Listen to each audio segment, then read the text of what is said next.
Cook சேனலை உங்களை அன்புடன் வரவேற்கிறது. இன்றைக்கி இந்த வீடியோவில் என்ன பார்க்க போகிறோம் அப்படின்னு பார்த்தீங்கன்னா, அதுக்கு முன்னாடி நம்ம சேனலை சப்ஸ்கிரைப் பண்ணி பக்கத்தில் இருக்க பெல் பட்டனை ப்ரெஸ் பண்ணி ஆனில் கொடுங்க. அப்போ தான் நாங்கள் போடுற வீடியோ உங்களுக்கு உடனே வரும்.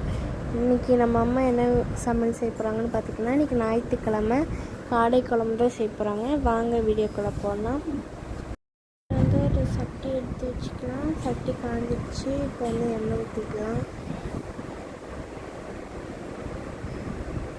எண்ணெய் வந்து ஊற்றியாச்சு. எண்ணெய் காஞ்சிடுச்சு. இப்போ வந்து நம்ம வந்து சோம்பு வந்து இதில் போட்டுக்கலாம். சோம்பு இதில் போட்டுட்டு நம்ம வந்து கருவேப்பிலை வச்சுருக்கோம் இல்லையா, அதை வந்து இதில் சேர்த்துக்கலாம். இப்போ கருவேப்பிலை நல்லா பொரிஞ்சிருச்சு. இப்போ வந்து இஞ்சி பூண்டு அதில் சேர்த்துக்கலாம்.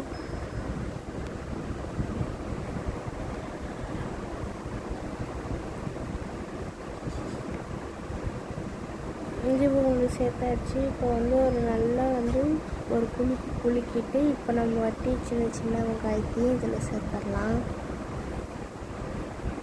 சேர்த்தாச்சு. நல்லா வந்து வதக்கி விட்ருங்க.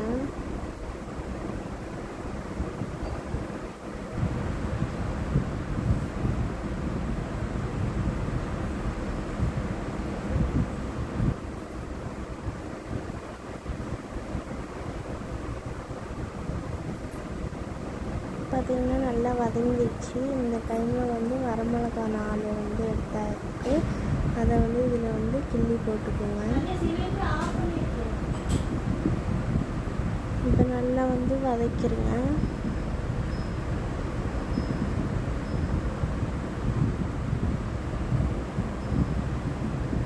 இப்போ பார்த்திங்கன்னா நல்லா வந்து வெங்காயம் வதங்கிருச்சு. இந்த டைமில் வந்து நம்ம தேங்காவை திருவி வச்சுருக்கோம் இல்லையா, அதை வந்து நம்ம மிக்ஸி ஜாரில் சேர்த்துக்கலாம். சேர்த்துட்டு பட்டை, கிராம்பு, ஏலக்காய் இது வந்து இதில் சேர்த்து தண்ணி கொஞ்சம் இதில் சேர்த்துட்டு நல்லா வந்து அரைச்சி எடுத்துக்கலாம். நல்லா அரைச்சாச்சு. இப்போ நம்ம வெங்காயம் இதெல்லாம் தாளித்து வச்சுருந்தோம் இல்லையா, இதில் சேர்த்துட்டு தண்ணி கொஞ்சம் குடிச்சிட்டு இதையும் நம்ம நல்லா வந்து அரைச்சி எடுத்துக்கலாம். இதுவும் நல்லா அரைச்சி எடுத்தாச்சு. தக்காளி ஒன்று மட்டும் கட் பண்ணிக்கலாம். கட் பண்ணி வச்சாச்சு. இப்போ மறுபடியும் அதே சட்டி எடுத்து வச்சு எண்ணெய் ஊற்றி எண்ணெய் நல்லா காஞ்சதுக்கப்புறம் அந்த ஒரு தக்காளி கட் பண்ணி வச்சுருந்தோம் இல்லையா, அதை இதில் சேர்த்துக்கலாம். சேர்த்துட்டு நல்லா வதக்கிடுங்க. நம்ம வெட்டி வச்சிருந்த காடையை வந்து கழுவி வச்சுருக்கோம், அதை வந்து இதில் சேர்த்துக்கலாம். இதுலேயும் சேர்த்தாச்சு.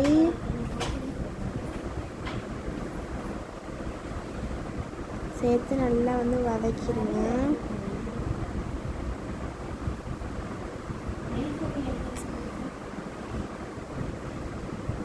இப்போ பார்த்திங்கன்னா நல்லா வதங்கிடுச்சு. இப்போ வந்து நம்ம வீட்டிலேயே அரைச்ச மிளகா பொடி வந்து 3 டீஸ்பூன் சேர்த்துக்கலாம். சேர்த்துட்டு மஞ்சள் வந்து 1/2 டீஸ்பூன் சேர்த்துக்கலாம். சேர்த்துட்டு நல்லா வதக்கிடுங்க. அடுத்தது பார்த்திங்கன்னா நம்ம அரைச்சி வச்சுருந்தோம் இல்லையா மசாலா, அதை வந்து இதுலேயே சேர்த்துக்கோங்க. ஓகே, சேர்த்தாச்சு. இப்போ இதிலே வந்து கொஞ்சோண்டு தண்ணி குடித்து ஊற்றிக்கலாம். இப்போ வந்து நல்லா கலரி விட்டுருங்க.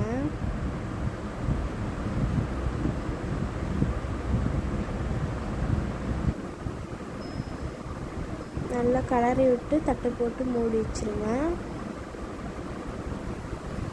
ஓகே, இப்போ பார்த்திங்கன்னா நல்லா வந்து கொதி வந்துருச்சு. இந்த டைமில் வந்து நம்ம உப்பு வந்து சேர்த்துக்கலாம். தேவையான அளவு உப்பு சேர்த்துட்டு நல்லா ஒரு கலரி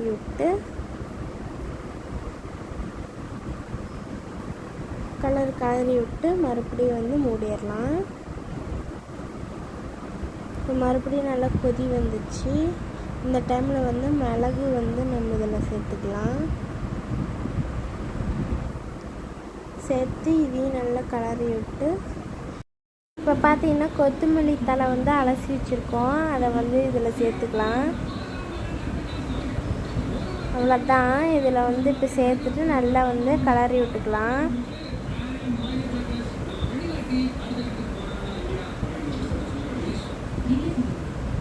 இப்போ பாருங்கள் நல்லா வெந்துருச்சு. கறியெலாம் வந்து நல்லா வெந்துருச்சு. அவ்வளோதான். இவ்வளோ நேரம் இந்த வீடியோ பொறுமையாக இருந்து பார்த்ததுக்கு ரொம்ப நன்றி. இதே ரெசிபி உங்கள் வீட்டில் ட்ரை பண்ணி பார்த்துட்டு எப்படி இருக்குன்னு சொல்லுங்கள். அடுத்து என்ன வீடியோ போடலான்னு சொல்லுங்கள். நம்ம சேனலை புதுசாக பார்க்குறவங்க சப்ஸ்கிரைப் பண்ணுங்கள், லைக் பண்ணுங்கள், ஷேர் பண்ணுங்கள். அவ்வளோதான். பாய்.